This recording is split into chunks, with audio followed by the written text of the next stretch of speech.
Hey, this is an awesome journey and one worth taking. And that's one where we love to connect with people who love to be connected to. It's one where we've really deserted being that using and abusing type of a person who goes after a transaction. And instead, we've traded that for being someone who really is genuinely there to help another human being, that really genuinely has a human affection and desire to help. That's someone that you can wake up and look in the mirror and be excited to see. The guy or gal who's out there to go and just make a commission and just kill it, crush it, be a shark, that's going to grow old eventually. That's just not a place where we were meant to live. So here's the deal though. If we're going to really work with this love thing, right? Work with this thing of having someone that you're not using, but you're actually serving, then we've got to be connected with their story. We all need someone to love. Don't you want somebody to love? Yes, you do. And they want to be loved by you. And so what we're going to do is we're digging into the identity of who that person is. Listen, if we don't, we're subject to the school of random. And we're just going to get what we got. We're going to go after someone specifically, a type of person, and we're going to turn away from the opposite. So if we're going to go after someone, we need to know about them, right? You meet someone, the only way that you can fall in love is to know something about them. And so we're going to introduce our mind to the narrative of another person. Now, I've got to tell you this. One of the top reasons that people fail, let's share the screen here, is because what they're doing is they're going to people and they're saying, hey, this is me, this is me, this is my stuff, this is my stuff, buy, buy, buy, buy, buy. And they never take the time to really figure out the story of the person they're supposedly helping. Or even worse yet, they approach the person in the space where they cannot fit. And this is a space where I've been guilty of. It's being, da, da, da, da. Here I am to save the day. Let me help you. Let me do something. Let me be the hero. I'm your hero. And there's a pretty big problem about, with that. Your job and my job is to find space in someone's brain so that they see us as a viable option to help them with a problem. Now, when I wake up and when you wake up, most of us don't wake up thinking, I need a hero.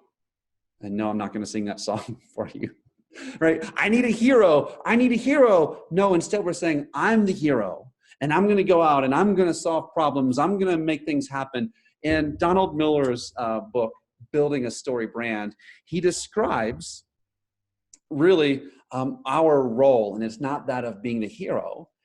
Our role is to be a trusted guide. So put another way, if the movie that we're talking about is Star Wars, then they would be Luke Skywalker, and you would be Yoda. Flattering, I know, right? Your job is to be a trusted guide. Now, what does a trusted guide say to the hero? A trusted guide says, instead of, let me help you and solve all your problems, instead, the trusted guide says, you are the hero. You are on a journey, and I've been there, and I know how to get back from that journey. Let me help you. Let me guide you. So the way to introduce yourself into your client's storyline is to be the guide and to understand their journey as a hero. And truly, we really want to take a look at it and say, well, what is the journey that this person is waking up to? What are their problems? What are their fears? What are the things that are happening here? And really, that's how we can look at this in a way that doesn't make us one-dimensional and selfish. So what is the journey that your client is on? As a matter of fact, the place where you're entering in is to help them survive or thrive. So if you're going to help the hero, how can you help them survive, not get eaten by a crocodile? Or how do you help them survive, make more money, get that promotion, right? Those are thriving and surviving things. And here's the thing, truthfully, if you can't help me, your client, to thrive or survive, then you don't have a space in my brain. I don't need a hero. I'm the hero. But I'm on a journey and I need to survive and thrive. How can you help me? Now, there's a couple of categories where we're going to make sure that we're fitting things into. And really, if you want to see that, well, I need to know, how can you take care of your clients' physical needs? So with the product and service you provide, what physical need do you help? Do you help them to streamline business? Do you give them more time back? Do you help them to earn more money? Right? Those are physical things. And then emotional needs, right? What emotional needs are you helping your client with, potential client?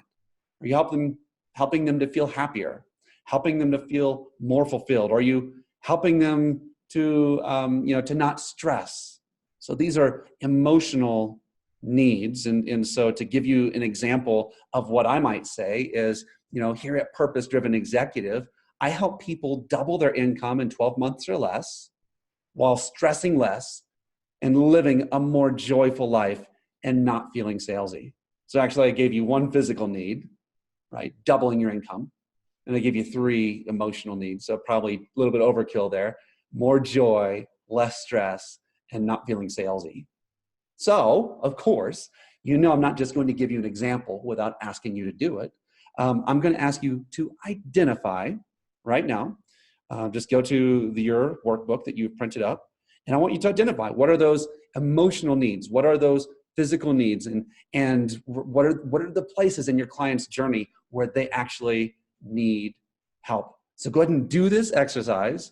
And again, think about this like the whole Walt Disney thing. Like, you're getting into the brain of these people. This is just going to make you better as a conversationalist. This is going to make you better at listening, because you're going to be more able to anticipate what's happening in this conversation and this journey together called, right? It's love. So we'll see you on the other side of this.